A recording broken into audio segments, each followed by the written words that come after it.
영어 어학을 하는 친구들이 안고 있는 가장 큰 고민들 중에 하나는 이 읽고 쓰고 말하고 듣고 하는 능력들 중에서 말하는 능력이 생각보다 그렇게 쉽게 늘지 않는다는 점이에요. 막상 나가서 어디 쓸 데도 별로 없고 어학을 마치고 한국으로 돌아가면 문제점은 더 산더미가 되죠.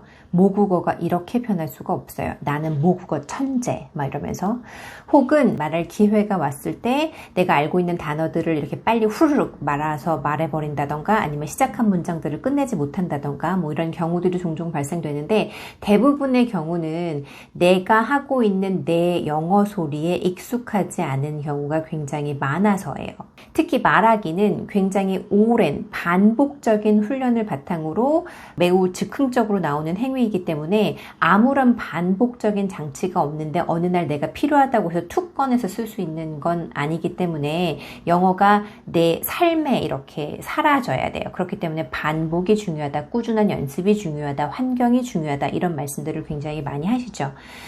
저는 그 말하기를 연습하고 싶어 하는 친구들한테 책을 매일매일 소리내서 읽어보라고 권하는 편이에요.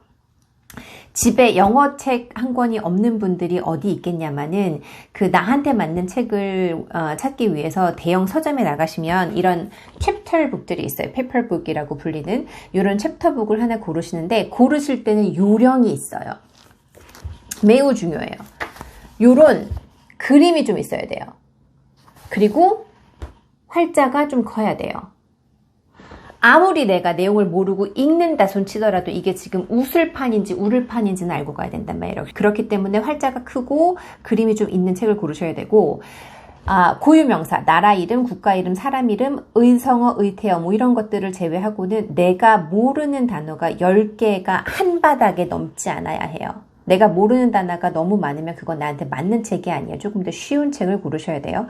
그 책을 고르실 때는 너무 각박하게 고르지 마세요. 한두 줄 읽고 야 이건 아니다 됐다 이러고 넘어가지 마시고 몇 페이지 정도를 이렇게 시간을 좀 두고 나의 관심사에 맞는지 내 호흡에 맞는지 뭐 이런 것들을 좀 염두해서 책을 골라서 집에 가지고 오셔서 그날부터 소리를 내서 읽기 시작하는 거예요. 그냥 막.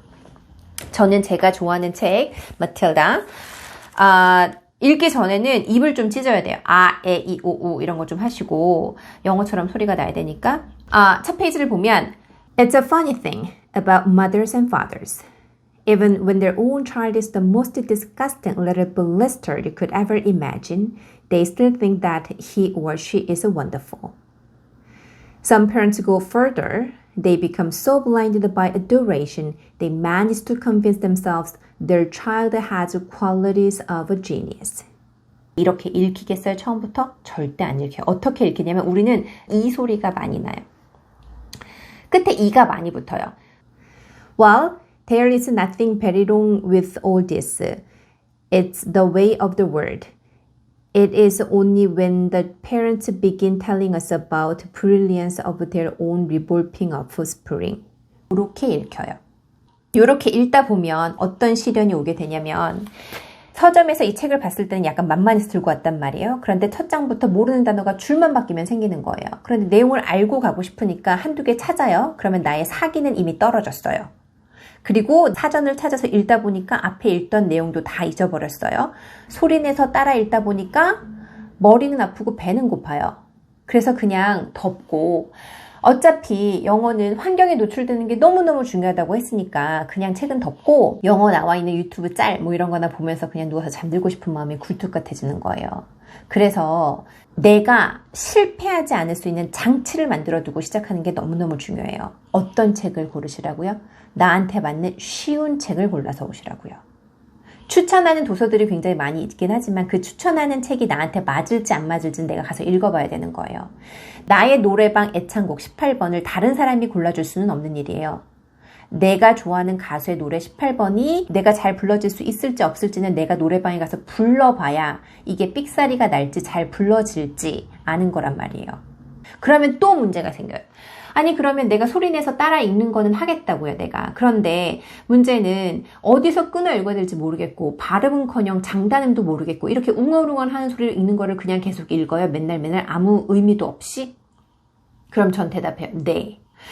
기억하세요. 우리가 지금 하는 건 뭐냐면 괜찮은 단어들이 잘 조합이 되어 있는 문장을 나의 입술 근육이 만나러 가는 길이에요. 내가 말을 잘하는 사람이 되기 위해서 내 입술 근육이 그거를 기억하라고.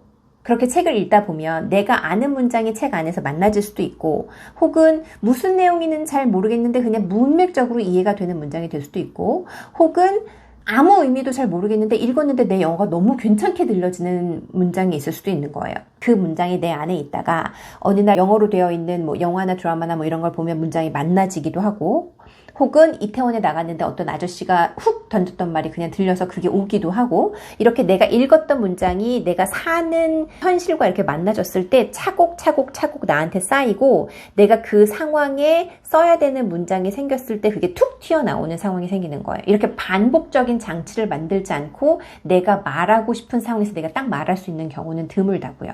그 노래방 180 애창곡을 연습을 많이 해서 다른 사람들 앞에서 잘 불러내면 나는 노래를 매우 잘하는 사람이 되는 거예요. 그 잘한 첫 번째 나의 노래가 두 번째 곡을 연습하게 돼요.